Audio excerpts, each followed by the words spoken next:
Hey, hey. Professor Frink will make you laugh, will make you think. He likes to run, and then the thing with the person. Hi, everybody, and welcome to the Springfield Googolplex, the movie podcast for Simpsons fans. Each week, we talk about a movie parodied on The Simpsons. Maybe it was The Simpsons that introduced us to the film, or maybe when we finally saw it, we realized, hey, that's where that Simpsons joke came from. Regardless, each week we pick one that at least one of us hasn't seen or hasn't seen in a while, watch it, and come together to discuss. I'm your host, Adam Scholes, and joining me as always is the Dr. Kelp to my Buddy Love, or maybe the Buddy Love to my Dr. Kelp, depending on the day, my co-host, Nate Storing. How you feeling today, bud? Nutty. I see what you did there. Yeah, no, I see what you did there. That's good. Is it to which... Well, no, it's not really, but that's fine. To which, this week, we watched The Nutty Professor, mercifully, the one from the 1960s. You may remember this movie from such Simpson episodes as Season 2's Old Money, Season 6's Grandpa versus Sexual Inadequacy, Season 13's The Blunder Years, and pretty much any episode that includes Springfield's favorite mad scientist, Professor Frink. That's not really, that was more Jay Sherman than Professor Frink. Yeah, it was, really. Well, anyway, yeah, so Professor Frink, the Nutty Professor, Nate? Well, Adam, for those of us who have not seen it, actually, neither of us had seen this movie. No, it's true, yeah. This is one of those few movies where we actually, neither of us had seen it going into it. Right, so... Sorry, I'm chewing on a chip. Which is kind of fun. Like, this is sort of the first of these in this series that we've done where we both were really going in blind, not knowing what to expect. And the results, well, we'll get to the results, I guess. So for other folks who are in the same boat as us, Adam, how would you sum this movie up in a sentence or so? Not very good. Ouch. No, it is a Jerry Lewis take on Dr. Jekyll and Mr. Hyde. Yeah, there you go. That's fair. Yeah. That's fair. And we'll get into what a Jerry Lewis take really means. But yeah, Nate, yeah. Why did you put me through this? All right. Well, so spoiler alert, I did not like the movie very much. Shocker. So let's just get that. We're just going to lay that. Normally, we'd like to save that for the wrap up, but I feel it's important to just get that out of the way that this movie was more of a chore than a delight. So just putting that out there. So yeah, why did you put me through this? So this is one of those movies that, number one, people who are in comedy often seem to reference this movie, right? Yes. Talk about how important it is. A lot of people talk about how great Jerry Lewis is and all that kind of stuff. And the character of Dr. Frink is sort of he's not really a parody of this character, but the voice of Dr. Frink is an impersonation of Jerry Lewis doing a vocal parody of the Jerry Lewis Nutty Professor type. Yeah, for sure. So that was sort of the point of interest. And also, like we were saying, neither of us have seen this. Mm-hmm. It's not really my cup of tea. Not just did I not really love this movie, but also like it's totally outside of my comfort zone. I don't like the Three Stooges. I don't like this era of comedy very much. And frankly, I don't really like a lot of comedy movies in general. Right. Yeah. I love cartoons, actually. And that's when I was coming to The Simpsons. It's like I was a Nickelodeon kid. I loved all of those cartoons growing up. So that was sort of how I came into comedy. So this was an interesting step into a new territory for me. Right. Which is, I will say, it's interesting because I kind of am the polar opposite. Which seems to be the interesting thing about us is, in many ways, we are polar opposites, but where we align so closely, and that's why we're best friends. So. But like growing up when I was a kid, like I loved the Three Stooges. I remember the Three Stooges was on Sunday mornings, and this was when, for whatever reason, my family was still going to church. Like we tried that for a few years. And when I say my family, I really just mean my mom. Right. Because my dad would stay home and watch Three Stooges reruns on TV, and that's what I wanted to do. Like but I was Homer the never- Heretic. Yeah, it was literally like Homer the Heretic. I was not allowed to stay home. My dad was. I was jealous. So yeah, I loved the Three Stooges growing up. But then yeah, I mean, I always say I don't love modern comedies, but I loved that sort of 70s, 80s era of comedies from, like the Monty Python era up to sort of like the Ghostbusters era or whatever. And we talked about how, they don't really make movies like that anymore. And that's, we talked about that all sort of in the Karate Kid episode. But it's also funny too, because as a kid, I had an affinity for older films. Like I loved Some Like It Hot, which is like from like the 50s and in black and white. And it's, the American Film Institute top 100 funniest films of all time. I'm pretty sure it's #1. Like they voted it as the funniest American movie ever made. And obviously I went through a period in high school where I soaked up every Woody Allen movie that came out. And so, yeah, I enjoy comedies a lot. But as I've gotten older, it's funny how my like tolerance for this era has sort of waned, and the pacing of it just doesn't do it for me anymore. And I mean, when we watched You Only Move Twice, You Only Live Twice, we both, as sort of like extra research, watched the very tedious Casino Royale spoof film. Casino Royale. Which is very much, I feel, in the same vein as this, and we both found that to be just an absolute slog. Yeah. And that's really how I felt about this. I'm glad that I sort of have seen it because it was obviously very, very influential. And we'll get into both influential in terms of comedy, but also in terms of actual filmmaking techniques. But it's one of those movies where I'm like, you must have had to be there because, I mean, we're at least 60 years out. 70 years out, I don't know, I'm terrible at math. But it felt like it was a movie from 60 years ago. Like it just, it just doesn't work today. For sure. Yeah, well, so let's give the full summary of the movie here before we dive too deeply into all of it.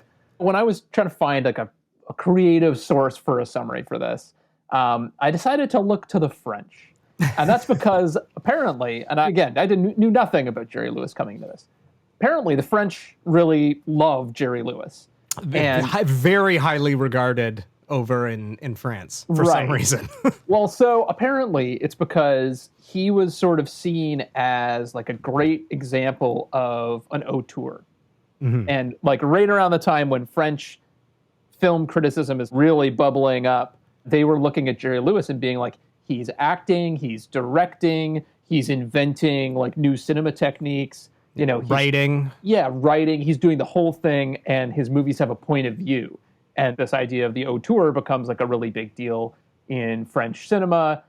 You have like French New Wave filmmakers like Jean-Luc Godard, saying he's the only filmmaker making progressive films, which is like a wild claim, but whatever. And the guy wins awards in France's National Order of the Legion of Honor, the Medal of the City of Paris. This guy is like, he's a superstar in France. So I tracked down an old, I believe the original poster for this film in French. And I thought, Adam, since I think you were always better at French than I was, you might take a crack at reading this aloud in French. Now, do you want me to do it with my comedic Simpsons French accent, or should I try and do this not offensively? Surprise me. Okay. Forgive me, folks. It's been at least 15, 16 years since I've done this. Dans la journée, il luche. Il est un professeur de chimie et il s'appelle le docteur Jerry. La nuit, il se transforme en Don Juan qui séduit toutes les filles. Et il s'appelle Monsieur Love. Car notre Jerry Lewis a retrouvé la formule du docteur Jekyll! Exclamation mark. Et nous assistons à la plus délirant parodie du roman de Stevenson, dont le moindre détail nu comble de joie. I mean, your accent is still better than mine, even when you're making fun of it. I really do have to apologize to the French. Please don't kick me out of your beautiful country. Yeah, you're not getting the Medal of the City of Paris. No, I'm not. So the translation here, again, this is like a mixture of Google and me taking some liberties to make it sound normal. But during the day, he's cross-eyed, he's a chemistry teacher, and his name is Dr. Jerry. That's not what his name is in the English version.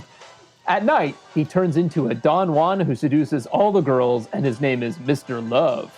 That's because our Jerry Lewis, it says, has found the formula of Dr. Jekyll, and we get to witness the most delirious parody of Stevenson's novel, the slightest detail of which fills us with joy. Just listen to the love in that description of Jerry Lewis. Maybe you didn't come across this in your research. I did know that he was sort of like highly, highly regarded and revered in France. But what I read is that it turns out he shouldn't have been. Because apparently what was going on at the time was that the French comedians that were dubbing these films would essentially just rewrite them. They would basically rewrite them for French sensibilities, for French humor, and basically the guy who was dubbing all of these Jerry Lewis movies was essentially improving them. And because at the time, the only way to see these foreign films was to see the foreign distributed version of them, the people of France never saw the English language version of a bunch of these Jerry Lewis movies. And it wasn't until things like DVDs became available that all of a sudden these people saw them and were like, these are not good. These are not the things we thought they were. So really, it's actually credit to this French actor, Jacques Dinam, that he really was the one who should have been getting all this credit all these years for like writing these brilliant French comedies. They were not seeing the same movie we were seeing, which explains a lot. Right. That's interesting. Yeah. So now, of course, I'm like, well, I want to track down the French dubbed version and watch that, and maybe I would have enjoyed it more. It's true. I wonder what it's like, or maybe it'll just be lost in translation. Well, yeah, there's that too. But yeah, so it's interesting that they changed the first name of the character from Julius to Jerry to just even like double down on the marketing of Jerry Lewis in France. And I think it's actually a pretty good summary overall. I mean, it's like most people are familiar with the story of Jekyll and Hyde. This basically takes that story and turns it from a tragedy where the title character dies at the end to a comedy, both in the sense that it's funny, but also in the sort of, like classical sense of it ends with a couple getting together.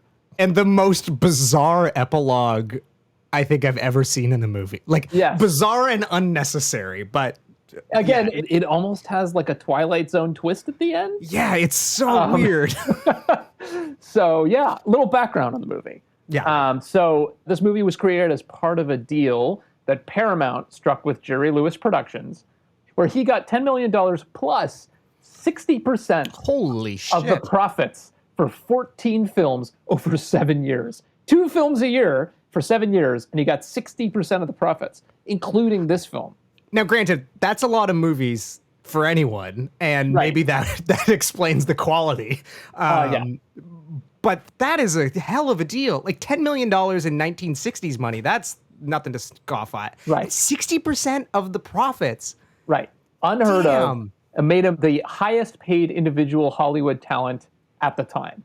Damn. If you look at like his career, in a lot of ways, it kind of starts going downhill pretty much right after this. So he's kind of at the very peak of his celebrity and his popularity in terms of the film part of his career. And wow, did he take advantage of it. So because this would have been shortly after the whole, like, because this is the other thing I know about Jerry Lewis, because my dad's a big fan of the Rat Pack for some reason. Okay. That he made all of these like buddy comedies with Dean Martin, and like that was sort of where he like rose to fame, was these movies that were literally just like road comedies, not something that I would ever sit through. And I think my dad made me sit through one once, and I was like, this is not funny at all.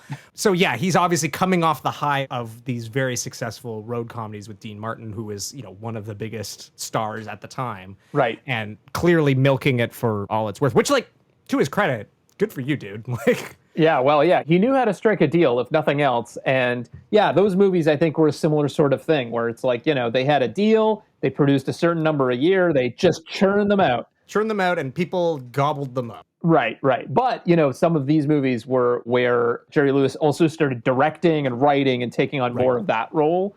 This one, in a lot of ways, is almost certainly the best of that set of 14 films. Yeesh. And a lot of the other ones, I think, are pretty much forgotten. Some of the ones before this, I think, were still pretty influential, especially in France. And then the other thing, I guess, in terms of background is that before he took on this new deal, a lot of the films he was working on was with a guy named Frank Taschen, who was a director.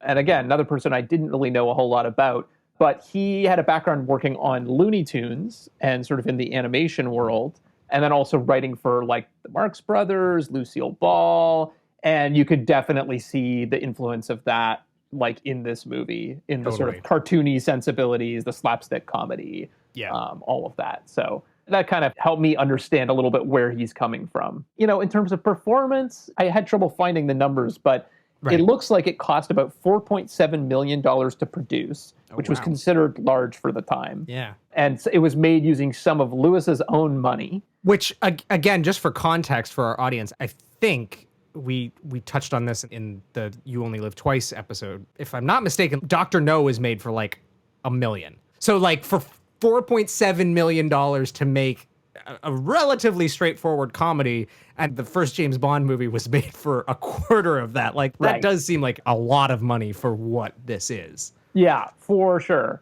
In terms of the gross, I've seen two numbers floating around. One which is about 14 million and the other one is 19 million. So, still made a fair amount of money for the time. And he's making 60% of that. So again, kudos to Mr. Lewis. Right. Yeah, exactly. On a personal level, that's quite a bit of money. But, all that said, this movie does not crack the top 25 movies in terms of like ticket sales for the year of 1963. Okay. Even in terms of comedies, you have It's a Mad, Mad, Mad, Mad World, which is actually, near the top of that ranking for the year, and actually also features Jerry Lewis among many, many other others, comedic names. So, it performed pretty well, but not great in the grand scheme of things. Of course, this movie was remade in 1996. That's my closest relation to this movie, is I remember when that movie came out, starring Eddie Murphy. But you didn't see it. I might have when it came out, but I can't remember. At the very least, I've seen bits and pieces of it on TV and have pretty much no interest in revisiting it. Yeah. But yeah, Jerry Lewis was actually, I think, a producer on that movie because he always wanted to make a sequel, but settled for a remake with Eddie Murphy. Supposedly, he was also supposed to have a cameo in the movie, but I read, and again, who knows how true this is, but supposedly he was dissatisfied with the number of fart jokes in the script and decided to not appear in the movie. Ultimately, I think he was actually kind of disappointed in the remake. He was super full of himself. So in various interviews, he would say things like, well, the original was perfect. And so, no matter how good the remake is, it would always be, less than, which is like, wow. Yeah, I mean, I think this is one of those movies, as I was watching it, I kept thinking context is probably really important. And I think it's probably really unfair to be judging it by modern standards. Like, there is an argument to be made that funny is funny. And if something is truly funny, it will always be funny. But I have to imagine that at the time, this was probably unlike anything people had seen before. Like, maybe it was uproariously funny to a 1960s audience. But I don't know. Are they seeing Buddy Love and being like, I don't buy this. Like that's Jerry Lewis. Or are they like, oh wow, like he's pulling this off? I don't think anyway, based on like my reading. He wasn't like a Peter Sellers type where he really was this chameleon who could kind of do anything. Like he kind of seemed to be like a one-trick pony. Yeah. So yeah, I feel like going into this, I didn't really want to watch it because it was like, oh, this is going to be one of those movies. Like this is going to be a bit of a slog. So I'm also not sure that I'm like judging it fairly. Like I think I went into it with some baggage, and our high school film teacher, I remember we were watching Walkabout and I hated it. And I couldn't really put my finger on why I hated it, but it was after talking with him about it. And I was like, well, I was kind of like, the book was this and I was expecting this, and then it ended up being this. And it was like super art housey and weird and surreal. And he said, well, you wanted cake and what you got was pie. And they're both dessert, but it's not the dessert you wanted, and therefore you're unhappy. And so I wonder if this is a similar case of just like, it just wasn't what I wanted it to be, and therefore I was never going to be able to judge it fairly. I don't know.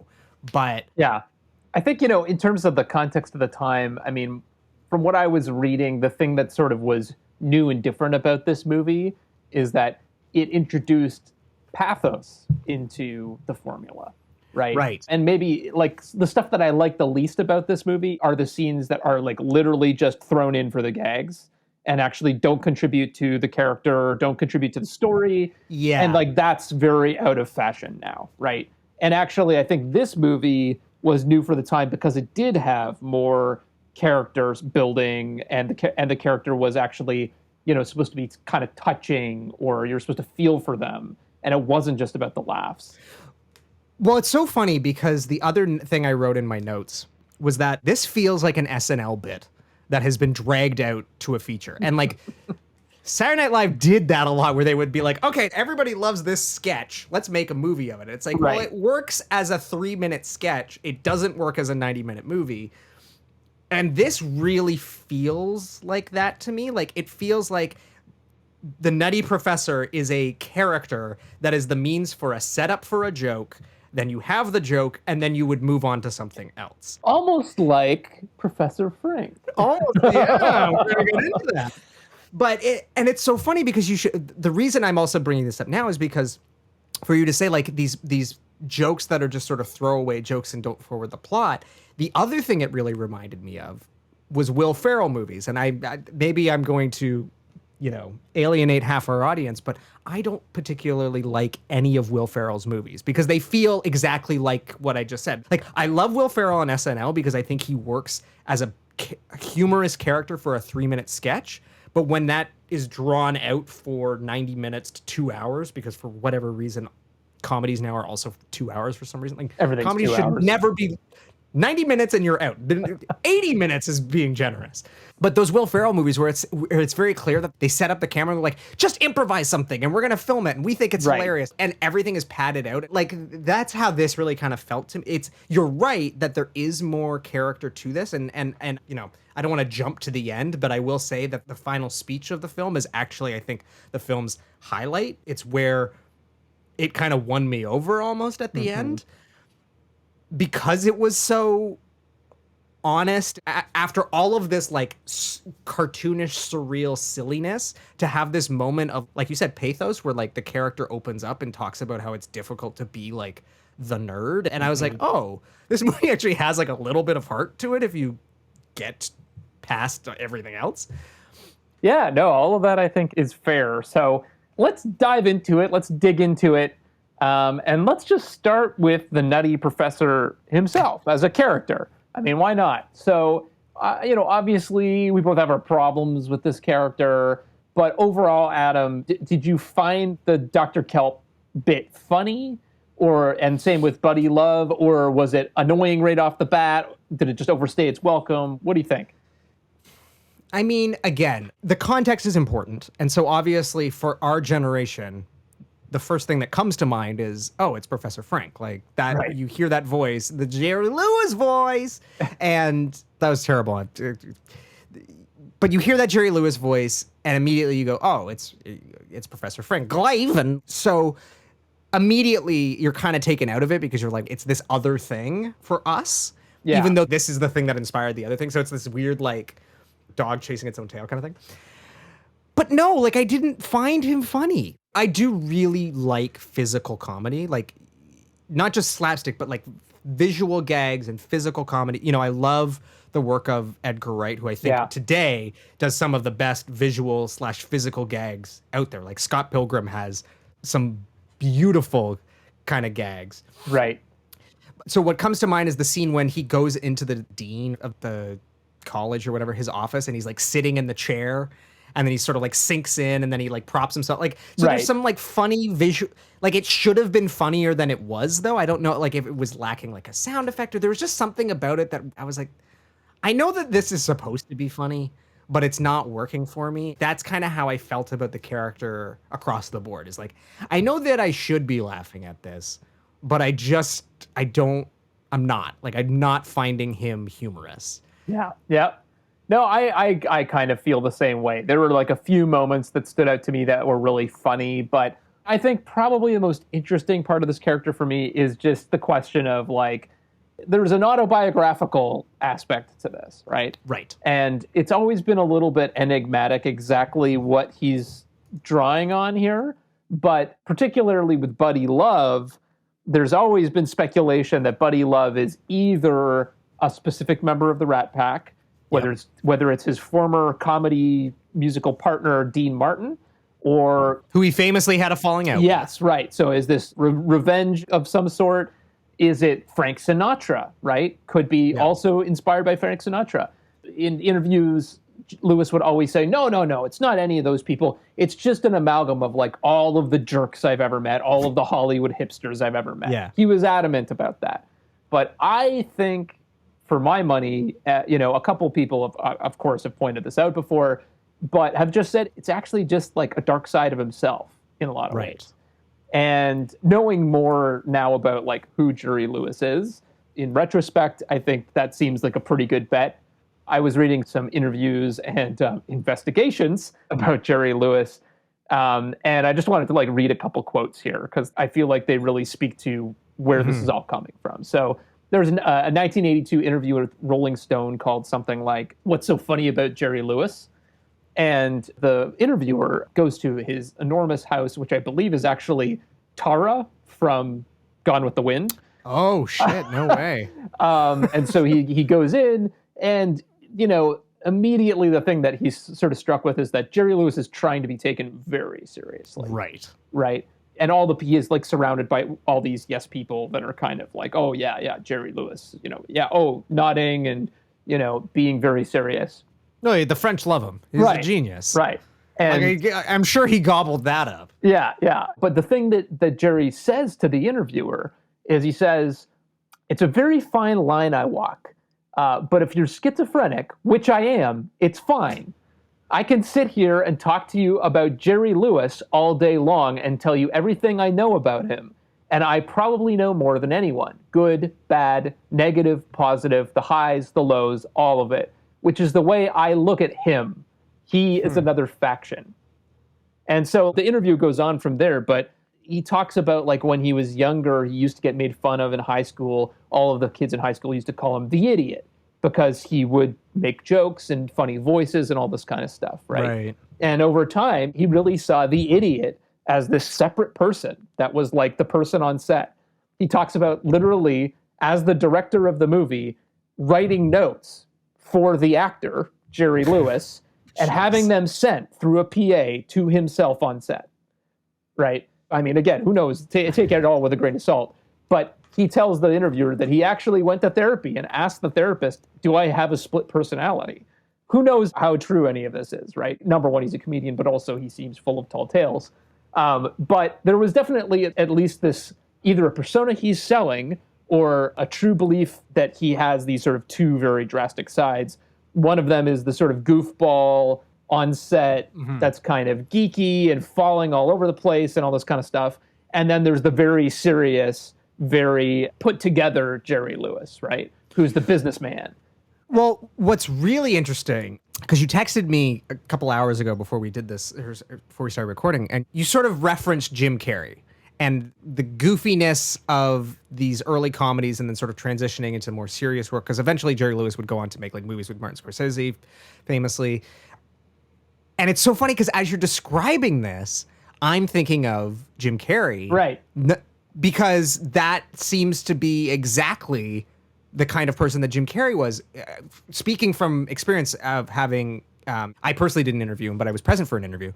What was so surprising to me was when he was in the room doing the interview and with the crew, he was totally normal. He was, I will say, to his credit, one of the most polite, kindest people I've met. He shook everybody's hand. He asked everybody their name. When he left, he shook everybody's hand and remembered everybody's name. Like, I was very surprised by just like how kind and normal he was, considering he was at one point, like when we were kids, like Jim Carrey was the biggest comedy movie star there was. Right. But as soon as he left the interview suite and was present amongst the rest of the office, he instantly turned into the clown and was goofing off and like being the Jim Carrey that we've all seen when he's on camera. These kind of guys, they create this on-screen persona, but then become so associated with that on-screen persona that they then sort of have to adopt the on-screen persona when they're not even on screen, but that's not really who they are, and then they kind of get lost in the character. So yeah, I just wanted to bring that up because like you had made that connection to Jim Carrey before, but like now saying that, it seems even more accurate. Right. That's a good point. And I think, the contrast there too is that like Jim Carrey's sort of clown character often was also a jerk, right? Mm-hmm. I think about Liar Liar, I think about The Mask, all of these movies where Dumb and Dumber, where he's actually Ventura, he literally is. He's funny, but he's a jerk, right. And I think the contrast is that Jerry Lewis's clown is often childlike and kind of the butt of the joke, right, and the butt of the joke. And so, whereas his serious side is actually the jerk. Right. And so, that brings me to the second article that I was reading, which was actually released this year in Vanity Fair, which was an investigation by the same folks who have been following a lot of the sort of Me Too stories into sexual assault allegations against Jerry Lewis. And it's another pretty horrifying story. I think 8 women came forward for the story, a couple of them talking about specific sexual assault allegations, and then others about sexual harassment. But I thought this line really stood out to me as well. Maybe audiences mistook Lewis for the pratfalling fool he played on screen, all crossed eyes, broad jokes, and desperate attention vying. But many in Hollywood knew he was cantankerous, difficult, and cruel, an insecure egomaniac with an all-consuming sex drive. Which is horrifying, but also really actually matches this movie in a kind of crazy way, in a disturbing kind of way. Yeah. And so how self-consciously did he write this role? Because Buddy Love, if you haven't seen the movie, right? If you just kind of heard the story of like what the movie is, you might think Buddy Love is going to be this kind of, even the French description, right? They make it out like Buddy Love is going to be this really kind of likable, suave character, right? Don Juan, right? But actually, he's an aggressive... he's a dick. He's a dick. And he's a dick to women in the movie, too. In my notes, I literally have Buddy is a dick, and then dick highlighted because and this comes back to the problem I had. I guess it was Planet of the Apes where I sort of said I can't connect with these characters because they're assholes, and that's a problem. If this is your main character, I'm supposed to connect with them, and it's not in an anti-hero kind of way. And again, I do think that this is modern sensibilities looking back on a different era. We know from shows like Mad Men and certainly stuff of the era, the way men treated women was very different back then from how we treat them now. And that's not to excuse that kind of behavior, but that was the behavior that was commonplace at the time. And it was sort of seen as again, the Rat Pack kind of oh yeah, you could be the smooth talking kind of a dick to a lady. And that was okay. And I imagine that in fact, I know based on what Lewis said after the fact, he's I kind of wish I had made Buddy Love more evil. Because he says, evil. I got more fan mail addressed to Buddy than I did to Kelp because people found him, kind of charming and ooh, the bad boy.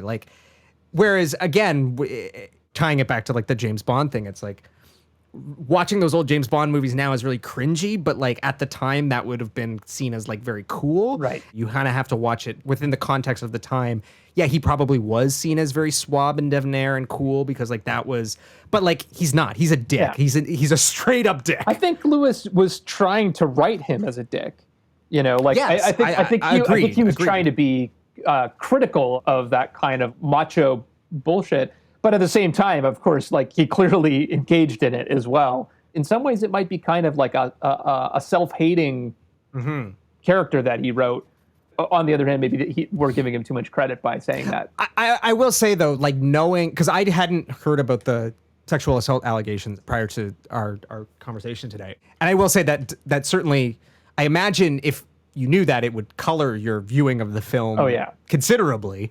it adds a new layer to it because, like you said, for him to be like, oh no, I'm just being every like asshole I've ever met. It's like, well, maybe there's more to it than that. Yeah, well, and especially because we have the love interest character, Stella, right?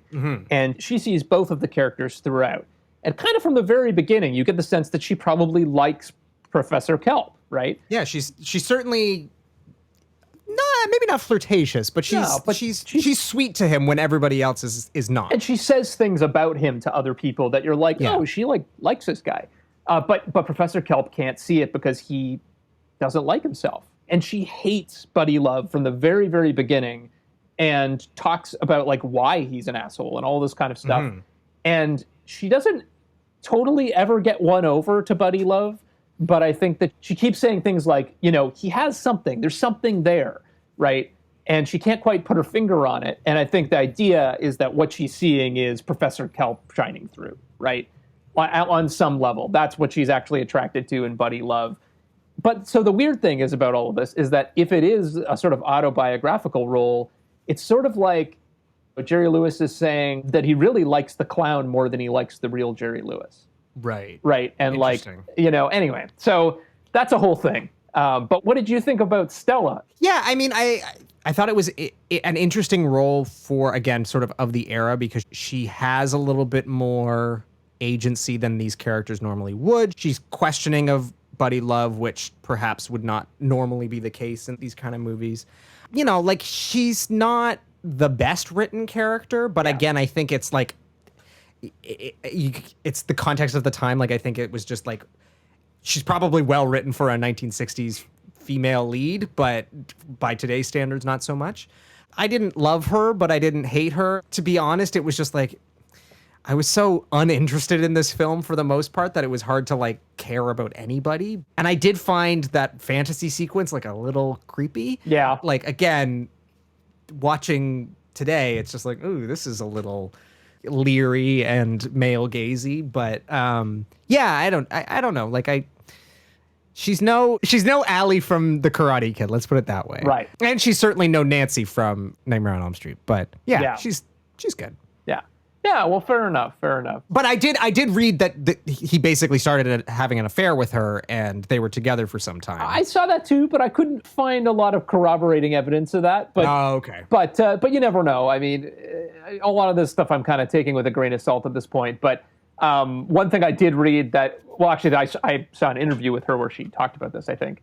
After this movie in 1966, she was actually in a movie with Dean Martin, called The Silencers. And after Jerry Lewis found out that they were in a film together, he decided not to speak to her for 20 years. 20 years. Shit. So yeah, there's a pattern here. Yeah. So anyway, I think overall her character was surprising to me. I was not expecting her to have so much to say about what was going on. Absolutely, and I so, would agree with that. You know, I kind of appreciated that part of her character. But then, you know, it's that classic thing where early in the movie, she's questioning, she's smart, she seems like a really put together person. And then at the end, she just like happily kind of gives it all up and marries the professor. And like classic. Not only that, in the totally bizarre friggin' epilogue where his dad shows up and starts selling the tonic like Grandpa Simpson. Yes. She meets Professor Kelp outside and they're like, let's go get married or whatever. And then as they're walking away, she like turns and winks at the camera and you see that she has 2 bottles of the tonic as if to imply, even though she spent the entire movie hating Buddy Love, she stole some of this so that she could like, when she needed to like get a little bit of Buddy, like, yeah, it's very mixed messages all around. Yeah. Hey, maybe she's going to drink some. Maybe that's the idea. I don't know. So did you have any favorite gags throughout the movie? I mean, again, this is a comedy. So were there any moments that you did actually really enjoy, or was it all kind of a slog? No, the gag that I did genuinely chuckle at is after, he's conducting an experiment for his class and then he causes an explosion and everybody's upset. And then someone, it's like the secretary or something, like arrives at the classroom. Professor Kelp? Are you all right? And if you are, where are you all right? And is like, Dr. Kelp, are you okay? Where are you? And then all of a sudden she hears a knock at the door. And the door is like lying on the ground and she's standing on it. So she hears a knock at the door and she steps off and she opens the door, which is fallen onto the ground. And Dr. Kelp is lying embedded in the concrete. And he's like, hello. I use too much. That did genuinely make me laugh. Like it's a very cartoony, like very Bugs Bunny visual gag. Yeah. And that's his entrance in the movie, right? That's your introduction to the character. Yeah. It was well timed. That was a great gag. And then another, like, it's a very surreal moment, but a very memorable moment is after he's working out and then he's carrying the barbell and then he drops it and then it cuts to a wide shot and it's completely like stretched his arms out to the ground. Right. And then the next scene is like he's in bed and his feet are at the end of the bed, but also his hands are at the end of the bed because they still obviously haven't unstretched and he's like scratching his feet. And it's like it's a very surreal and weird joke. Yeah. But it's memorable and I was like, okay, that's clever. Like kudos, credit. And the effects in that scene are pretty good. And I will say, like, it looks really good. Yeah. It worked, like they sell it very well. Yeah. But it's one of these weird things where it's like live action cartoons never really work. And yeah, I think the thing is that you have to set up the rules really quickly. Yeah. And they hadn't really set up that this is a world where something like that can happen. So when it happened, I was like, what the hell? Is he okay? Exactly. And that was my initial reaction. Instead of it being like, oh, haha, the barbell's heavy, it stretched out his arms. It like took a second to be like, I don't know. Does that happen in this world? Yeah, and there's like a couple other scenes where they do somewhat similar, like cartoonish level visual gags. Like certainly the transformation sequence is kind of cartoony, although also kind of like scary, weirdly scary. Yeah. But it's not like Who Framed Roger Rabbit, where you're sort of establishing right off the bat we are living within a cartoon world and we can get away with doing like live action cartoon gags. Like it felt out of place, but like very memorable. But yeah, what about you? Were there other gags that like you thought worked particularly well? I really liked the dance scene at the end. That was very funny. I thought there were a couple of really good moments in that scene. The like really, really long shot of just Julius Kelp like standing there listening to the music and then not being able to stop himself from dancing and just all the various dance moves he does. That's pretty funny. And I think that was actually maybe parodied in or Back to the Future. Yeah, Back to the Future, exactly. Yeah.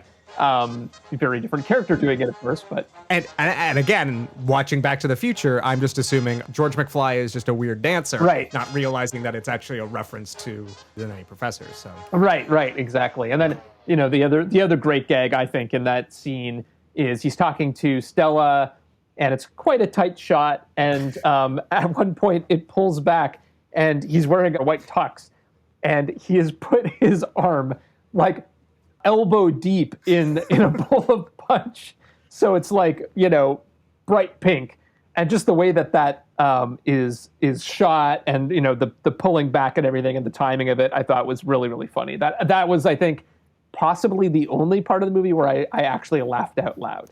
And see, it's so funny because I had to rewind because I was like, did I miss something? That's one of the things I noticed about this was that it felt like the kind of gags that were eventually refined and very much the kind of gags you would see in The Simpsons, but done better. Mm-hmm. Like they figured out the way to like time them and deliver them and shoot them in a manner where the gags actually feel like they're set up and punchline. Whereas for whatever reason, a lot of them, I think that's part of why they kept falling flat for me, was like there was just something about the way that they were, I don't know, like edited or directed.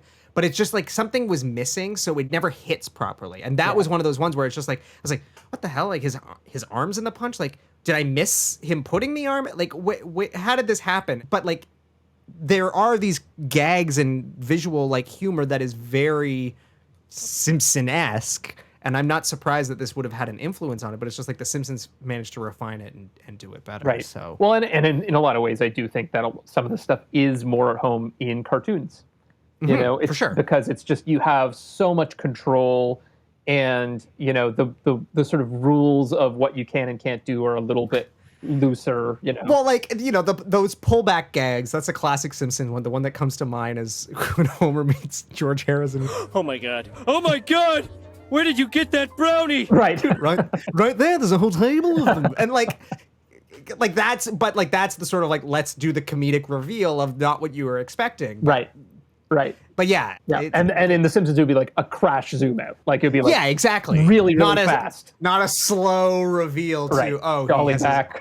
his hand in the punch for some reason. Yeah, exactly. But what else? Were there other things about the movie that you did actually, enjoy? Yeah, I mean, I thought that there were some cool audiovisual things going on. And again, to the point of the French, it is this kind of auteur thing where it's not just the cinematography, it's not just the editing, it's not just the production design, it's the way it all comes together.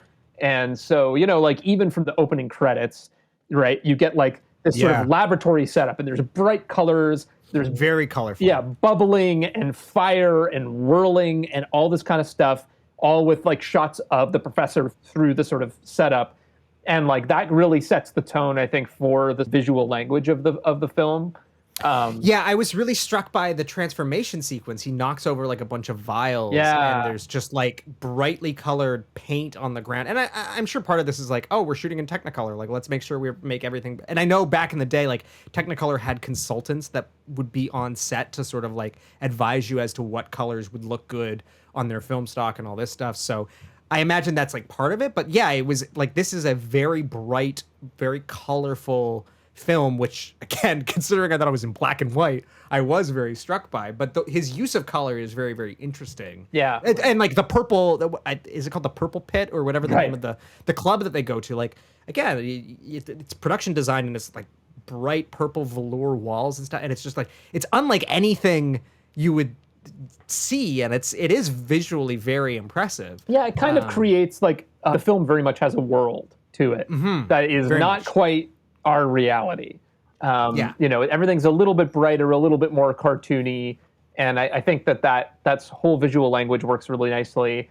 The other thing that really stood out to me was there's a couple moments of like cutting on form that work really, really well. They're actually things that you see now in films by like Edgar Wright, for example, where there's the scene right after Stella first meets Buddy, and he convinces her to go up to this sort of overlook of Los Angeles, and then he has to disappear at the last minute because he's transforming back into Dr. Kelp, and she's sort of left standing alone on the ridge looking confused, and then it cuts from a shot of her face looking confused to a shot of her in the classroom, and then you're back into this next scene. And it's like, I feel like I've seen that exact cut in Edgar Wright films. Totally. And it's great. It's really, really, really well done. It's expeditious storytelling. There's a similar sort of one where in that dance sequence at the end, Dr. Kelp, I think, decides to get his like buddy formula. So he drinks the buddy formula, and then he has this crazy scream. It's one of those like really bizarre, distorted screams. And then it cuts to a trombone back at the band. And it's this perfect like open mouth to trombone cut. Right. I really, really love that. So there's some creative filmmaking going on in this movie.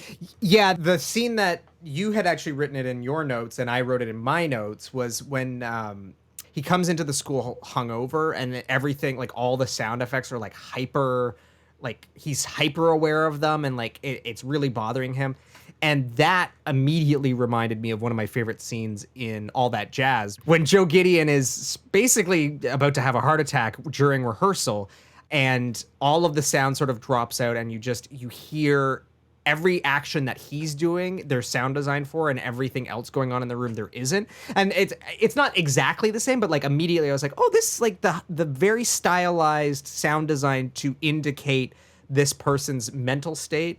I've seen that done again in other films that I very highly regard. Totally. And I thought it was like, oh, it's interesting to see it at play in this. Yeah, and they're using like really interesting sort of like Foley stuff. Like I feel like the chalk sound was actually maybe like a kettle whistling, stuff like that. That's like, or maybe a train whistling or something like that. It was this really interesting sort of playing with sound stuff. So like that stuff is the stuff that I respect the most in a lot of ways. And totally. I'm like, he was playing with stuff, and I'll give him that. It's been pretty recognized that Jerry Lewis had a big impact on filmmaking. In a movie that he did just a couple years before this called The Bellboy, he actually basically invented a new technique on set. It's called video assist. basically you can use video footage that's being taken of what you're shooting live on set and actually see it on set, which couldn't be done. Yeah, for those who aren't sort of familiar with the way it works, today obviously we shoot.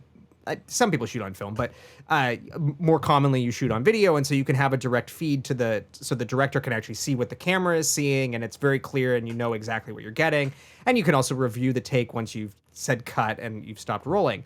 But back at this era, you're shooting on film, and film has to be developed. So essentially, once you shot something, you wouldn't know until the next day when you got your dailies whether or not the take was any good. And so what basically, apparently, and I didn't realize this, but this is, pretty impressive. Jerry Lewis came up with this idea of like, what if we use a video camera and we sort of attach it to our camera, and then we can immediately, as soon as we, say cut, we can then look back on the instant video take. It's not going to be as high resolution or whatever, but we can I can review my performance and make sure I did okay. Because again, as to your point, like he's directing and acting in the scene at the same time. So he's not even able to really see what he's doing. So he has to come up with this method. And that is revolutionary. Yeah. I mean, it completely changes the way films are made from that point forward. Yeah. And it's really interesting too, to me, because it is very much like an actor's filmmaking technique. Like it's something that as an actor, you would care a lot about, especially if you don't have a director telling you whether you need to adjust your performance or how. To be able to actually see your performance immediately afterward, wow, that would just make such a huge difference. Yeah, it's pretty amazing. So I thought that was interesting. And then of course he actually went on to teach film at University of Southern California in LA, and one of his students was George Lucas, and then also George's friend Steven Spielberg would sometimes sit in on the class. So. Wow. You can understand why this guy has kind of this long shadow in terms of filmmaking, as well as generally being an asshole.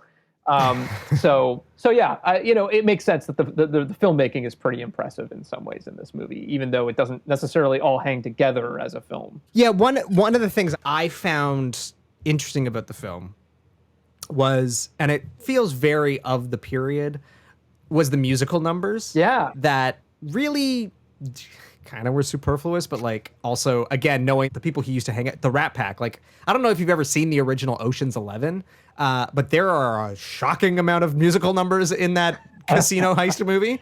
But personally, I did not care for the musical numbers but again, by that point I was just like, what, like, when is this thing going to be over? And like, now we're dragging it out so he could sing me a jazz standard.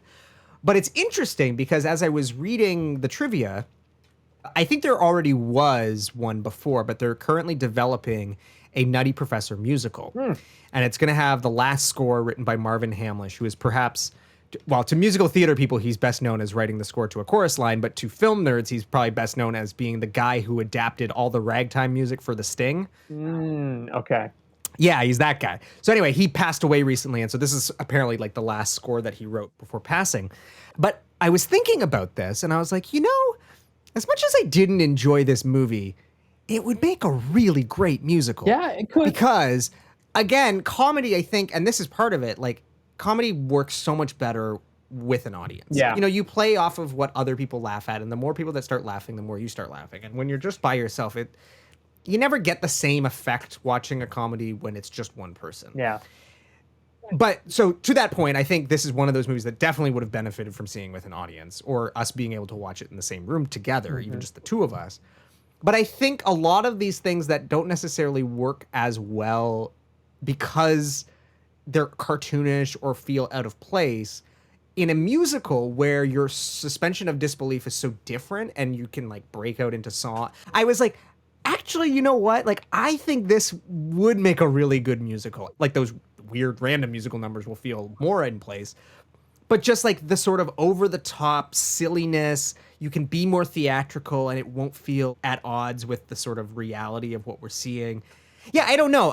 I'm not saying it necessarily will work, but I was just like, oh, it's interesting that they're doing that because to me, I could see this working really, really well on stage as a like big showy Broadway musical. Yeah, no, I could definitely see that. And, like for me, much like a lot of the movie, the musical numbers just overstayed their welcome. Like that first one where he's singing That Old Black Magic, I was into that. I was like, just like his performance is really good. Like, he's just his mannerisms, like he has kind of a rubber face, of course, and so the way his mouth is kind of moving side to side as he's singing, and just how like percussive the music is, I think is really great. But then there's like another like 5 musical numbers that are kind of short and not that interesting. So I feel like, if you just had that one in this movie, that would be kind of great. But then it just goes on too long. So, well, it's funny too, because musicals have like, so the structure of musicals, like there's always this thing called the I Wish song. And if you watch certainly if you watch like Disney movies, they all have them, like Ariel singing Part of Your World, like this idea that there's the song where the main character is going to say, this is what I wish I had. And by the end of the musical, they're going to get it. Right. And that's what this needed. If you had Professor Kelp basically singing a song where he says, God, I wish I wasn't such a nerd. Like, it sort of kind of sets up the whole, and that's kind of the thing that's lacking here is like, yes, they established that he's being bullied and that's why he goes to the gym and all this stuff, but his transformation didn't feel motivated to me. I kind of disagree on that. Okay. So I think that there's actually, this is like one of the few things in the script that I think really worked for me. There's like these 2 parallel lines that happen in the script. The first one's probably about halfway through the movie, which again, it probably could have happened earlier. But it's in the scene where Stella and Buddy Love are kind of interacting for the first time. And they have this patter going back and forth where she's basically being like, you're an asshole.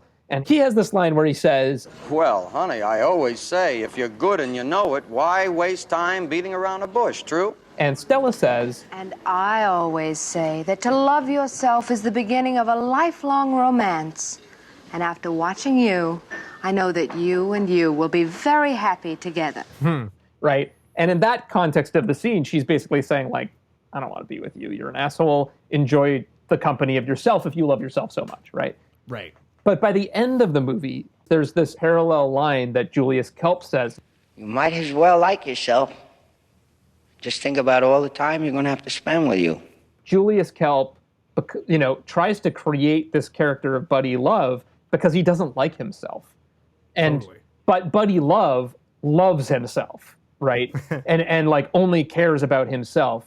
And that's kind of the only thing in some ways that Buddy Love has going for him, and his looks, I guess. But he's a total prick.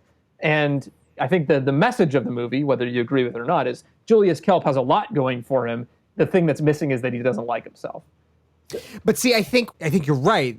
The problem is that we're not really getting that until basically halfway through the movie. Yeah. Like the first act just sort of sets up, he's being kind of bullied by his students, which his students that look like rejects from Rydell High in Greece. Like, I don't know why, like all of these people are like 45 years old. 45 and very like coiffed, good looking, fit people. Yeah. Yeah. And like, I'm like, is this a high school, a college, or like where, like, yeah, but that's just movie making at the time. Yeah. But yeah, that is a very interesting parallel, which I definitely missed, but I think it's because it's coming so late. Part of this is just that 60s style of writing and pacing and everything.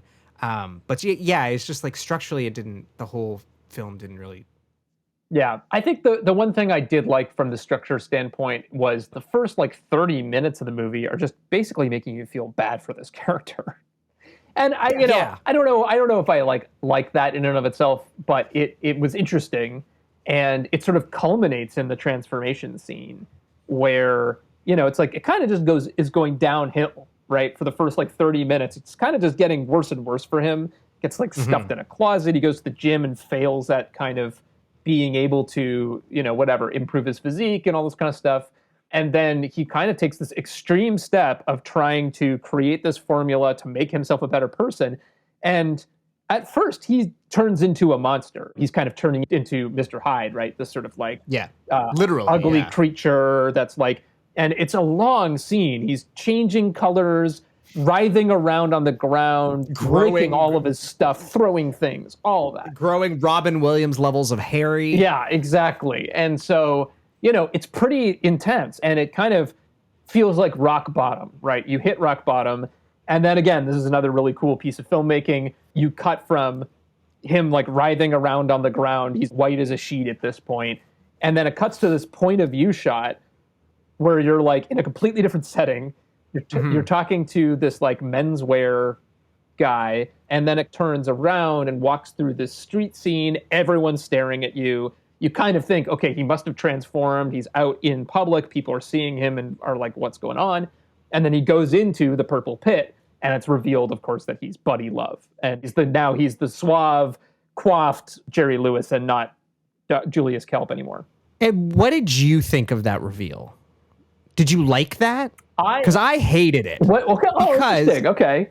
Yeah, because it's doing that thing that I hate when movies do, which is where they cheat, where they're doing something only to screw with the audience that in the reality of the world they would never do. Because everybody's staring at him as if he's this homunculus. Right. And then like he walks into the club and it literally everybody stops. The music stops. The cigar girl drops all of her cigarettes onto the ground. Like, he's handsome, but he's not that handsome that would be the reaction of everybody. He is wearing a like bright blue suit, but yes, he is wearing a very cool suit that I would definitely like to wear. But like beyond that, so it's just like no, I hear what you're saying. It feels a little bit artificial. It's just so contrived, and like again, I get that it's a comedy, and like maybe I shouldn't care that much, and I'm just being unnecessarily harsh. But I just like, and it goes on for so long. No, like, I get that. I agree about the sort of reality of the film, that it's kind of a bit of a cheap move. It's mostly like just that moment of filmmaking where you cut to the point of view shot, which again, it doesn't happen anywhere else in the film. It's kind of outside the language of the film. It's very disorienting. You don't know where you are, and you just watch this horrible thing happen, and you don't see where that character has gone, right? Like you don't know where they are when you first cut to that shot.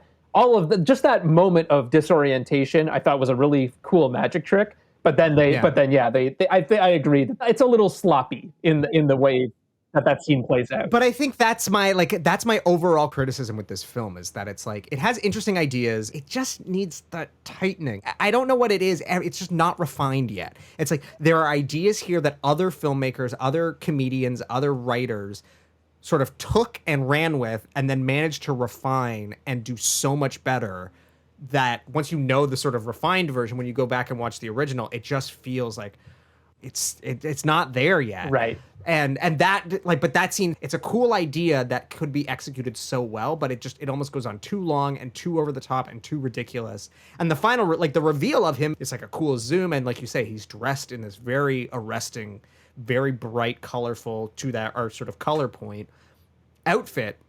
It's just took way too long to get there. I don't know. Like, it's, maybe I'm being overly hard on this movie. But well, but like once it sort of betrayed your trust, it's hard to forgive the rest of the film, even if it's just like little things. You're already honed in on the flaws, and so I get that. We touched on the ending a little bit, so I kind of want to let's go there now, because we're sort of near the end of the film anyway. I shouldn't say the ending necessarily, the climax, like the big reveal where everybody finds out that Buddy Love is actually Julius Kelp. Yeah. And he starts untransforming. And there are some good filmmaking techniques to basically allow him to de-transform or retransform or whatever. Redorculate? Redorculate on screen. Yes, they're hiding it through some cutaways to the audience and to Stella specifically, but I thought that was really good. And then, like I said, his monologue there, I did actually find very touching and heartwarming. And I empathized with him for the first time, perhaps the entire movie. Credit where credit is due. I think that worked really, really, really, really well. Yeah. Yeah, no, I agree. I like that moment.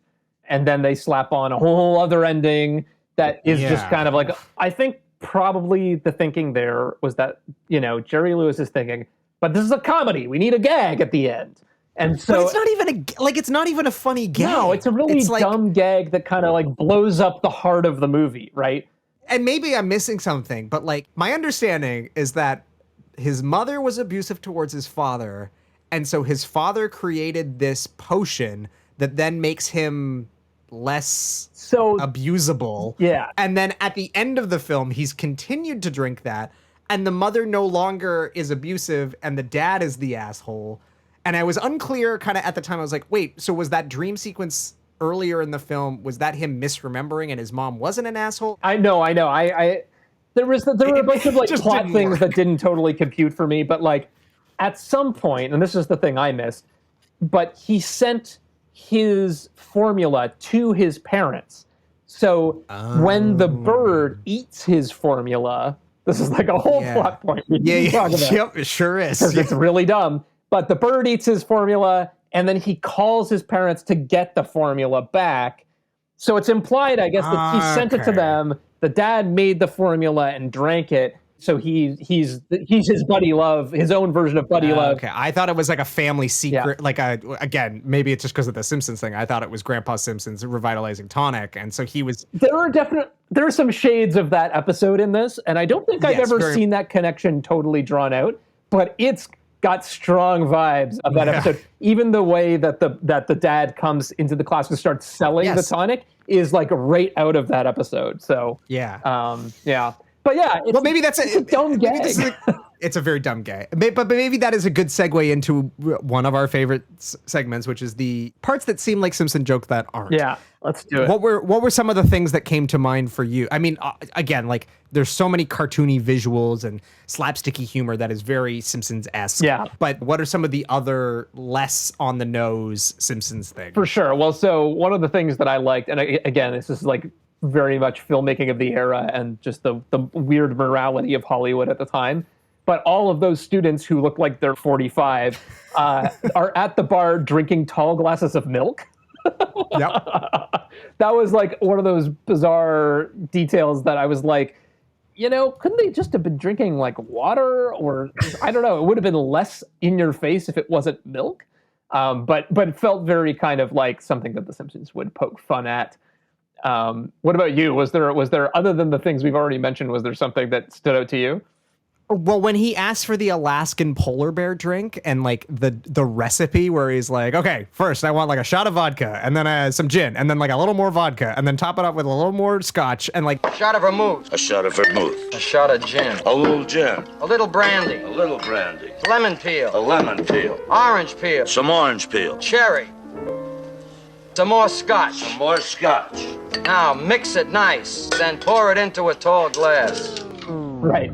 Like that whole sequence, and then especially like the bartender's like, "Ooh, I want to try this." And he's like, and then he just like knocks him over for some reason. Right. Like that felt very Simpsons-y. You can certainly see the influence on the show beyond just the like Professor Frink element. Right. But it's like, the thing is too that it's like a lot of the influences they're drawing from are also influences that Jerry Lewis had from other things too, like vaudeville and cartoons and other sort of slapstick comedians of the time. So it's like it's partly that they're drawing from Jerry Lewis probably, but it's also partly that they're drawing from the same things that Jerry Lewis is drawing from.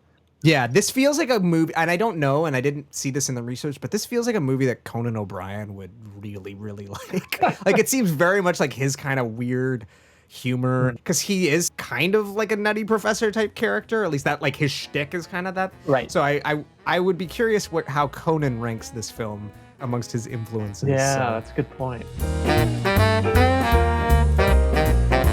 Why don't we turn to The Simpsons and how this film has sort of played out, and particularly when it comes to Professor Frink in the series.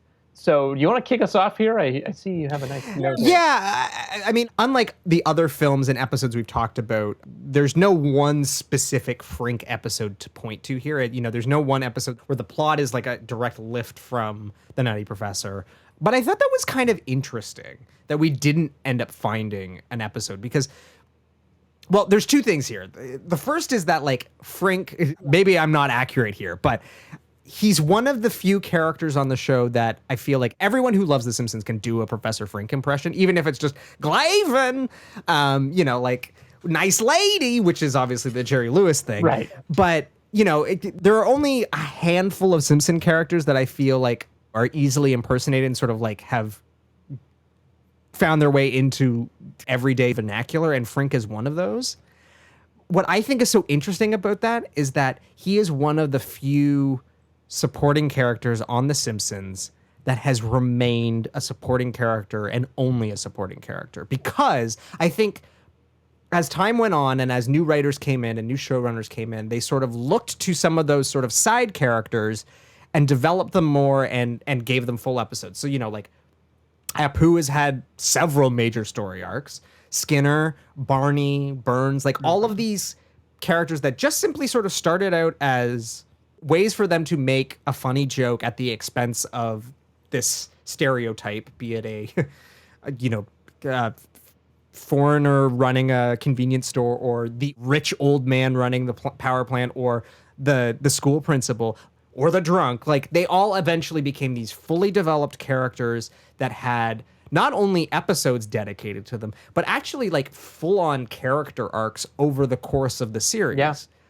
But Frink, for whatever reason, he's literally seems to be there just so he can come in, deliver a punchline or deliver a gag or deliver a joke. Like, he's just always been relegated to supporting. Yeah.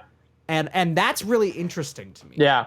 I don't know why it's so interesting to me, but it's like, I never really thought about it until we started digging into this. Yeah, I mean, like, there are like a handful of other characters that kind of fit that bill, but most of them aren't named, right? I mean, so you have like the sea captain, right? Yep. Or you have the wise guy, right? Why? Yeah, comic book guy. Although I think he's had a few episodes dedicated to. I mean, granted, like, I'm also speaking in terms of like my memory of the show, which basically ends at season 13, and they're now on like season 35. Yeah, So I started looking into this a little bit, and so there are a couple like latter day episodes that do feature Frink more prominently, but it takes until season 30, season 31. So very recently, to have a full episode that is about Professor Frink.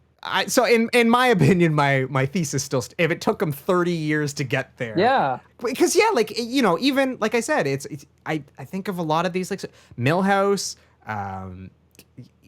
Nelson, Ralph, like pretty much everyone. Kids, except like Lewis. Yeah, like Lewis didn't. Well, yeah, I mean, yeah, and like Kearney and Jimbo, but those aren't characters that I think non-Simpsons people would necessarily know. Yeah. Whereas I feel like Frink has sort of crossed over into this territory of like incredibly well-known, incredibly memorable, and yet just a supporting. Yeah, well, I think, part of it is that he gets some of the very best gags in entire episodes, and he's one of the characters that really stretches the reality of the show, where you get these moments where suddenly there's like a sci-fi element introduced that's kind of like, breaks the reality of the family sitcom setup of The Simpsons, but then quickly snaps back. That was always the sort of, I think it was a Matt Groening rule, was just that the reality of The Simpsons is like elastic band, so you can stretch it, but then it always has to kind of snap back. I think they've maybe moved a little beyond that, as time went on, but that was the rule for a long time. And so Frink often is like the furthest out that the elastic band stretches before it snaps back in an episode. So I think that like that's part of why he's memorable to me, is it's just like, you get death rays and you get like, robots and all sorts of crazy inventions that are really funny in the It's funny because so in our Simpsons The Complete Guide to Our Favorite Family, it has character bios for basically all of the characters on the show up to that point. And I'll just read what it says for Professor Frink. Professor Frink, profession, mad scientist. Appearance, tousled hair, thick glasses, white smock. Vocal lilt, annoying. Shortcomings, creates inventions that never work properly. Past flubs, constructed robots to protect Mr. Burns that turned violent towards the boss and exploded. This next one is one of my favorite Professor Frink moments. Blew up Moe's tavern while attempting to strike a comet plunging towards Springfield. Oh, dear God, no! In fact, let's roll the clip. Hi, good evening, ladies. Mike Starling, what's the plan? All right, just take your seat. Now, working with former Carter administration officials and military men who were forced into early retirement for various reasons, which we won't go into here, okay, we have planned this defense for the city. As the comet hurtles toward the city, our rocket will intercept it and blow it to smithereens. Why? Oh, dear God, no! Oh, God. Yeah. That's a really good one. It's a very good one. Well, so let's maybe jump to his very first appearance in the show. Yeah. Which actually, like, it's pretty early on. It's in season 2, I believe? Yeah, near the end of season 2. So it's season 2, episode 17. It's called Old Money. It is the episode where Abe Simpson falls in love with fellow senior citizen, and then she passes away and leaves him her inheritance. And Frink comes in. His first appearance is in a lineup of all of these people who are trying to get Abe Simpson's money, basically. And so apparently, doing a little research on like why this character came up was they kind of wanted just like a generic mad scientist character. And so this mad scientist character would come in, say that he has a death ray, and try to get Abe's money to build the death ray. And what happened was Hank Azaria, when he was voicing the role, just decided to kind of slip on this Jerry Lewis impression that he liked.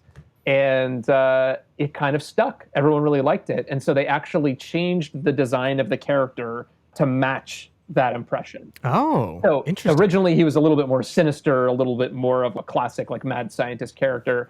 And they made him a little bit more Jerry Lewis-y, and particularly a little bit more Julius Kelpy. That's where the buck teeth and like all of that sort of thing comes from. The tousled hair. Interesting. Yeah, exactly. And so I recently finished Mike Reese's book about The Simpsons, Springfield Confidential, which is, it's a really good read if you're a Simpsons fan, of course.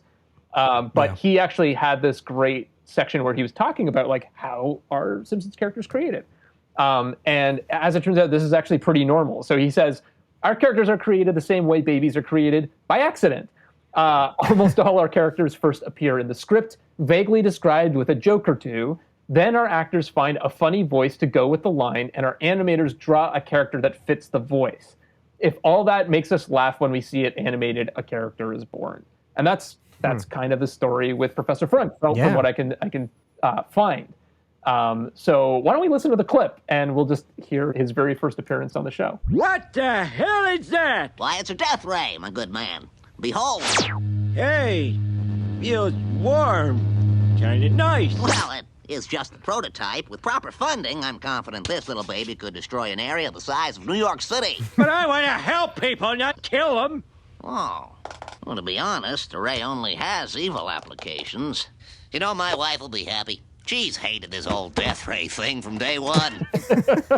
So he's married, apparently. Well, see, that's the thing. It's like, you can kind of tell that bit was written for a slightly different character than who Professor Frink ends up being. Absolutely. Like that last line in particular kind of feels like he's like a family man who just happens to be a mad scientist, which isn't really the vibe you get from Professor Frink later on. But I thought that was interesting. And Hank Azaria, he voices a lot of the secondary characters in The Simpsons, of course. Yeah. And as it turns out, actually, a lot of them are impersonations. It's just that some of them are not great impersonations. And he will be the first to tell you that. Absolutely. And that's actually kind of what makes them great, because they actually sort of take on a character of their own over time as those characters kind of get more moments and more development. So like, you have Chief Wiggum, who was originally apparently a parody of David Brinkley. But when Hank Azaria was told it was too slow, he switched it to that of Edward G. Robinson. And there are a couple like nods to that throughout the series as well. Officer Lou is Sylvester Stallone. Did not know that. Yep. I never picked up on that one until I did a little research. Dr. Nick is famously a bad Ricky Ricardo impression. Again, he'd be the first to admit that. The wise guy voice, not everyone knows who the wise guy is, but he's often the guy in the crowd who makes some snide remark. And he's the Charles Bronson impression, right? Yes. So anyway, you kind of get the idea. Well, and then of course, probably I would say the most famous one that if you didn't know, you wouldn't know. But he talks about it in great length in the commentary, is that Moe was actually a Pacino impression. Right. And he just basically was like, I was just so bad at it that it eventually sort of fell into being Moe. Moe is based on Al Pacino from Dog Day Afternoon. The first audition I had was for Moe, and I was doing a play at the time where I was playing a drug dealer, and I was talking like this, like Pacino, young Pacino up here, and you said you wanted to be raspy, so I made it raspy. And then, and I think that, it's interesting, so Hank Azaria was actually nominated for the role of Frink for an Emmy in 2020. Oh. Yes, 2020. And, in an interview about this nomination, he talked about how honored he was. And of course, he's like, it's just a Jerry Lewis impression. But, what he had to say about this movie is, as a kid, that was one of the first things I belly laughed at. Jerry Lewis doing that voice. So I thought that was interesting. Also interesting, he was actually born the year after The Nutty Professor was released. So I don't know when, it's hard to say exactly when he saw it. I mean, maybe it was like, on TV in the 70s. Well, yeah, like we sort of talked about, these guys seeing these movies on TV. Right. And also, so the character of Julius Kelp also appeared in other Jerry Lewis movies, both before and after this as just a voice, basically, or a sort of like generic geeky character, a geeky uncle sort of thing. So it's possible that he actually saw it in another movie first and then saw this later. And of course, The Simpsons has actually sort of done the bit of Professor Frink transforming into Buddy Love. That it's come up a couple times in the series. Right. The instance that came to my mind immediately was the scene in Grandpa versus Sexual Inadequacy after he drinks Grandpa's tonic. Right. I doubt very highly that one elixir could boast so many fantastic properties. What say we amscray out of here and have a wild wingding at the cyclotron, Doctor? Anything you say, Professor. But I forgot that there was also one much later in the Blunder years. Right.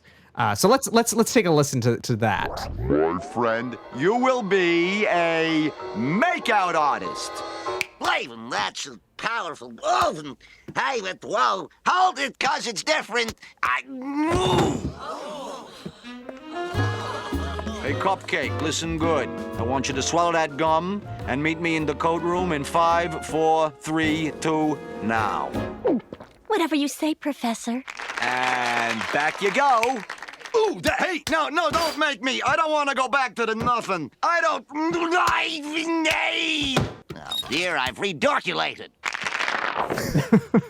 Yeah, the reason I like that transformation the best is just because you really get to hear him do all the Glaven, crazy Frink noises. Frinky, yeah, totally. The other one is much more, it's just like a quick sort of nod to, it's probably the first time that they're acknowledging that we're doing the Nutty Professor here. Right.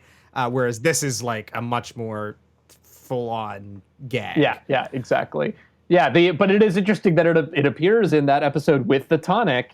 I think there's something to that. I'd be very curious if that was inspired by that weird final scene in The Nutty Professor. So yeah, do you have any other favorite moments from Professor Frink that obviously he has so many different inventions and gags throughout the series? Well, you texted me early on and we sort of decided we can't focus on one Professor Frink episode. It doesn't really make sense. So we just need to talk about our favorite Professor Frink moments. And this is the one that immediately came to my mind. Well, hey, all right, so the compression and expansion of the longitudinal waves cause the erratic oscillation, you can see it there, of the neighboring particles. Guess what is it? What is it? Can I play with it? No, you can't play with it. You won't enjoy it on as many levels as I do. The colors, children. And, of course, my nieces have that toy, and whenever I would play with it and be like, the colors, children! And they'd just look at me and be like, what is Uncle Adam talking about? Nice. But another one that I quite like, and I believe you actually pointed this one out, is one of his inventions from Homer the Vigilante. So let's take a look at that quickly. Well, as you can see, when the burglar trips the alarm, the house raises from its foundations and runs down the street and around the corner to safety. Well, the real humans won't burn quite so fast in there. And then the final one, which is actually the one that is quoted in the Simpsons book that we were looking at earlier, features just a truly, truly great line reading from Hank Azaria. Brace yourselves, gentlemen. According to the gas chromatograph, the secret ingredient is love. Who's been screwing with this thing? I just love the way he says gas. Well, no, I love the way he says gas chromatograph. Yeah, it's just good. The whole setup. The whole thing is so good. It's just, I have this weird thing on The Simpsons where certain line readings just, for whatever reason, make me laugh uproariously. Well, you've probably seen some of these episodes so many times that it's like the minute little things that get you, Yeah. Well, there's one. My favorite one. I was saying to Morgan the other night. I saw a GIF of it on Twitter or something. Like one of the Simpsons things that I follow posted it, and it had no sound, but I could hear the line reading, and I laughed. And it's when they go to what is the store? It's like one of those upscale. They basically like Sky Mall, but there was a specific name for those Radio stores. Shack? No, like a Hammaker Sharper Image. Sharper Image, Yeah, yes. They go to a parody of the Sharper Image, and Bart goes, "Hey, Lise, check out this space-age toothbrush," and he starts brushing his teeth. Adam's cracking up here. And Lisa goes,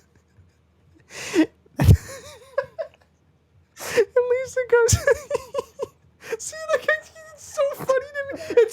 It's not that funny, but it's hysterical. Lisa goes, "That's an electric nostril groomer," and it's Yardley Smith's line reading of it is so dry and deadpan and disgusted. That's an electric nostril groomer. And I would quote this and just start doing what I just did of just laughing up, and Morgan would just constantly look at me and be like, what is your problem? That is not funny. So yes, there are some line readings in this show that just leave me in stitches, and Gas Chromatograph is definitely up there. I also love that you just described the Sharper Image as like a real life Sky Mall magazine, because that's really on point. One of my all-time favorite comedy scenes is actually from When Harry Met Sally. They go to a Sharper Image and sing what is it? What the hell's the song? It's from we mentioned it on the podcast. It's the script is by Roald Dahl. It's a musical. Chitty Chitty Bang Bang? Chitty Bang Bang. But what's the song about the thing they ride? Boom boom chitty chitty bang bang chitty. Shit. The car. Maybe not. The song about the Maybe car? No? Okay. No, wait. It's something with the fringe on top. Oh, yes. Hold on. With the that's from Oklahoma, I think. Oh. Surrey with the fringe. You're right. It's Surrey from with the Oklahoma. fringe. Yeah. Billy Crystal singing Surrey with the fringe on top, and then he runs into his ex-wife. Anyway. We probably won't include any of that. Good movie. I don't know if it's ever in a Simpsons episode, but When Harry Met Sally is a very, very good one of movie. my all-time favorite romantic comedies. One of the few comedies that I watch like constantly. Yeah, no, it's so, and Billy Crystal is the best. Okay, so now we've got completely off the rails. Well, so what, so there are also a couple like actual Jerry Lewis references in The Simpsons that I thought were pretty relevant, since we're probably never going to watch another Jerry Lewis movie. That this is the time that we're going to bring it up. So there's actually a pretty deep cut reference in The Simpsons to Jerry Lewis's kind of, number one, his like philanthropic career that happened sort of late after he stopped being a popular movie person. He was actually the chairman of the Muscular Dystrophy Association and did these telethons for years and years. It was from 1966 to 2010. He ran these telethons every Labor Day. Yep. And I remember watching them. Really? With my dad. Oh, wow. Well, like not all, we've watched one or two of them, but like again, he has all of them on tape. He watches them 1966 to 2010 religiously. Marathon. Yeah, exactly. But yeah, so I've definitely watched one or two, or maybe I've just like seen the famous like clips of, because he would bring on all of these like classic Hollywood guests would come on the telethon. Right. And so one of those guests, which actually I think it seems like it was a surprise to him, in 1976 was actually Dean Martin. And so their comedy musical partnership broke up in 1956. They were together for about 10 years, and it did not end well, very acrimonious. Surprise, Jerry Lewis has a lot of stories like that in his career. He also left Paramount quite mysteriously, and various other partnerships. But yeah, all that to say, they're not on good terms. And so this was about 20 years after they stopped speaking to each other. Dean Martin appears on the MDA telethon, and they have this sort of interaction where they both look super awkward, but they kind of hug. And there's this sort of sense of like, I don't know, maybe are they shaking up? But everyone's clapping and excited to see them together again. So it's this like really famous TV moment All right, break it up. Break it up. What is this here? Break it up. I think it's about time, don't you? And thank you. Yeah, I think it's about time. And The Simpsons parodies this MDA Telethon 1976 moment in the episode Black Widower from season 3. And of course, it's between Krusty the Clown and Sideshow Bob. Krusty the Clown's kind of their like catch-all for like all show business types. Even though he's like the host of a children's television show, he's also like a late night host sometimes, and also like a famous comedian at other times. So this is kind of one of those moments where Krusty the Clown apparently does telethons, in this case for motion sickness. Crustula, there's an old friend backstage who wants to say hello. Huh? What? I can't believe it. They've been feuding for years. Come here, you. Oh, you old clown. You. Missed you. This guy is a national treasure. That jerk I got to replace you, he isn't fit to hold your slide whistle. All I can be is myself. Krusty, can you ever forgive me for framing you and putting you in jail? Hey, if they ever open the books on this telethon, I'm right back in there. Featuring Sideshow Bob, my all-time favorite Simpsons side Yes, character. and I wish you could all. Discussed. I wish you could all see the expression on Sideshow Bob's face the moment before they hug. It is like a classic piece of animation there. Yeah, it must have been a David Silverman joint because like you can always tell when he's animating, and he loves it's also, and of course also too, like the old character off the top is obviously supposed to be like old Frank Sinatra. Yeah, I mean it is one of those moments where it's like this is a deep cut even for them. Yeah, like totally.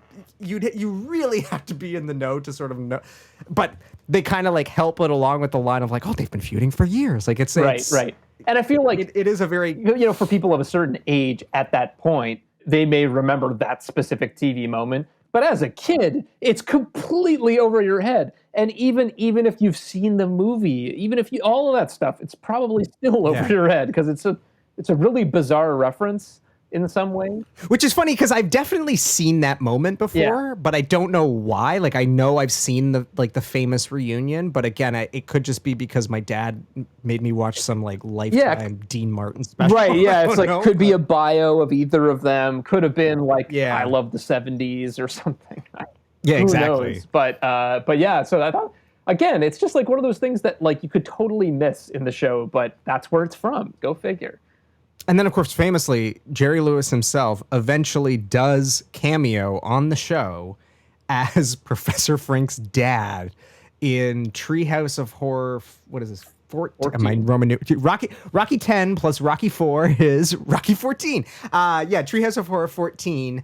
I remember this airing. This is definitely when I've sort of fallen. This actually might be the episode that like did it for you, where I was sort of like, I am not tuning in Sunday nights religiously anymore. Yeah, it's overall, it's not a great effort on Jerry Lewis's part. He literally sounds like he's phoning it in. Like even the quality of the recording is kind of, but there was like one funny moment near the end that I pulled out here that made me chuckle a little bit, if nothing else. I may be a soul, but I'm hungry. Can you throw in a little matzah? Maybe a nice piece of fish. Why, of course, Father. Allow me to satisfy your Hebraic desires. That's a good schmendele. Oh, I've waited so long to hear you say that. What does it mean? Is it dirty? Yiddish humor is always funny. And I like the line reading on maybe a nice piece of fish. Yeah. So this is definitely of the era when I started like falling off, and like we've sort of talked about it. Maybe I aged out a little bit, or it was just like I was mid high school. I didn't make time for much TV at that point anyway. So, but it is at that sort of tail end of when I was religiously watching the show. So, but I do vividly remember watching this episode and this being a thing. And probably, again, it was probably my dad who was like, oh, Jerry Lewis, that's Nutty, that's who he's doing the impression of, it, et cetera. So, well, they were good at, like, back when I still occasionally watched Fox on an actual TV, they were pretty good at, like, marketing, like, those key guests or, like, story beats and stuff in the show to, like, bring people back who maybe had fallen off a little bit. Like, I remember Maud's death. Mm-hmm. Some of those key moments definitely, like, brought me back in over the years. And like I saw the Simpsons movie, all of that sort of stuff definitely I still came back for. So And I definitely in university came back because like they brought back Sideshow Bob, you know, I'm all in for a Sideshow Bob episode. But yeah, at the end of the day, what I do think is so interesting is like Frink has been used quite extensively. And again, usually for them to be able to set up a hilarious gag or punchline, but he has never really gotten the level of stories that some of the other similar type characters have over the years. And maybe that's just because they recognize that, like, don't mess with a good thing. Like, he was designed to be this character to deliver a gag, and that's what he's good at, and that's what we're going to keep him around for, and that's and he's, you know, the nice thing, too, I think about him is that the gags work really well with the plots, because there's usually a moment in the episode, you know, because there's a central conflict, of course, it's a story. And there's always a moment where someone's talking to Professor Frink and they think that they're going to use science to solve the problem. And so that's when they bring in Professor Frink, and then he has a crazy invention, and then it blows up in his face, and you get the gag, right? So it's like, it ties so neatly into the story that it's just such a great engine for gags, basically, I feel like. But yeah, you know, I think at the end of the day, I just sooner see a great, like, 5-second Professor Frink gag than watch this movie again. So I think that's my verdict. I'm jumping the gun here, but I think that's my verdict is it's like, I wouldn't really recommend this unless you're really dedicated to either you really love stuff from this era already, in which case you've probably already seen this movie, or you're like really dedicated to like doing what we're doing of like digging into where did the Simpsons get these things. But for your own enjoyment, or you're crossing off every single one of those AFI 100s, and you want to. This is one because this is on the list. This is definitely on the list, and that's I forgot to mention that. That's my original familiarity with the Nutty Professor was seeing that special, and again them highlighting scenes from it. But yeah, at the end of the day, just watch The Simpsons, man. It's like, you know, like you were saying earlier, there are a lot of other movies that take all the good stuff in this film and do it better, more polished, and they kind of run with bits and pieces of it in different directions, right? You have some folks taking the filmmaking part and really refining that. You have some folks taking the comedy part and really refining that. And I would rather watch any of those imitators than the original in this case. Yeah, it's interesting because I rewatched I promise I'm going somewhere with this, but I rewatched the remake of the Texas Chainsaw Massacre last night. Okay, sure. First day of summer, and I was like, I want to watch a hot movie, like a movie that reflects the heat of the day I've been feeling, and that felt appropriate. And I had been conversing with someone recently, and they were like, that's actually not as bad as you think it is.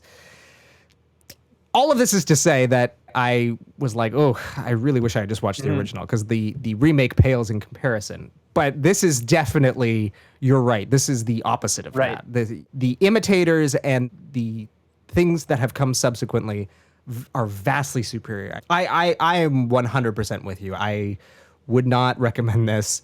In terms of like extra credit, I mean, I guess if you really liked this, then check out the other like Jerry Lewis material, because as you mentioned, he had a deal where he had to make 14 films. Yeah, there's 14 more of these. So there's a lot more of this stuff. But certainly I know the film that he is very highly regarded for is Martin Scorsese's The King of Comedy, where he's playing sort of a washed up, he's essentially playing himself. He's playing this like once famous comedian who is sort of just resting on his laurels and living in Malibu in this big mansion or whatever. And I am not this person, but if you enjoyed that Joaquin Phoenix Joker movie, like the two major influences on that were Taxi Driver and The King of Comedy. So yeah, if you liked that, then certainly you should check out The King of Comedy. But to that point, I think like we had sort of alluded to earlier, and you had actually sort of suggested this, instead of watching a Jerry Lewis movie, go back and watch old Jim Carrey movies. Yeah. Because like those, at least I think, hold up a lot better, and they're kind of in the same vein of that like wacky, slapsticky, cartoonish humor. Right. Like The Mask does what this is trying to do so much better. Like it establishes those rules early on. It's got very, very cartoony visual gags, but it's they work. At least when I rewatched it, granted it was like at least 10 years ago, but when I did rewatch it at that point, I was like, damn, this movie holds up. Like there's some good stuff in this, and Jim Carrey's great. I mean, I remember loving that movie when I was younger, and I think I'd seen probably all of the Jim Carrey comedies from like the 1990s. Definitely grew up with that. In retrospect, I don't think I'd rewatch most of them, but I would definitely rewatch The Mask because it's totally my kind of movie. Yeah, I think that's the one that probably holds up the best. The rest of them are a little less so. It's the least like gross out humor of all of them, I think. I mean, and as I remember, it has a pretty cool story. I love the sort of supernatural element. It has a story. I would say that's the difference. It has a story. And the character, kind of going back to the film, has this kind of Jekyll and Hyde character too, right? Which is nice because I think that's one of the things that always turned me off about other Jim Carrey movies is the main character is always an asshole. The Mask is nice because you have, the asshole and the schmuck, and they kind of balance each other out much like this movie does. But again, it kind of does it better, I think. Yeah, it's funny because the parallels are it's kind of similar. It's like this nerdy guy wants to win over this girl, and then he becomes this over-the-top, like, suave and debonair, but kind of annoying. But he has a green face and hits people with a giant mouth.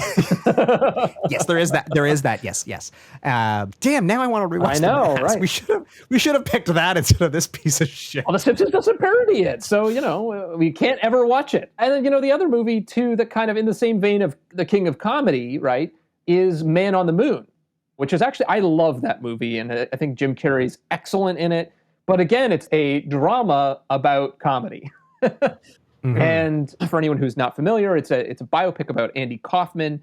And I think actually it kind of speaks to some of the sort of personal stuff that you were talking about with Jerry Lewis as well, about how far comedians go and how they can mistreat people in their life. I mean, particularly men tend to mistreat the people in their life for the sake of comedy or just because they kind of get too big a head or whatever. And so I think it's a really, really interesting movie, and Jim Carrey's performance in it is excellent.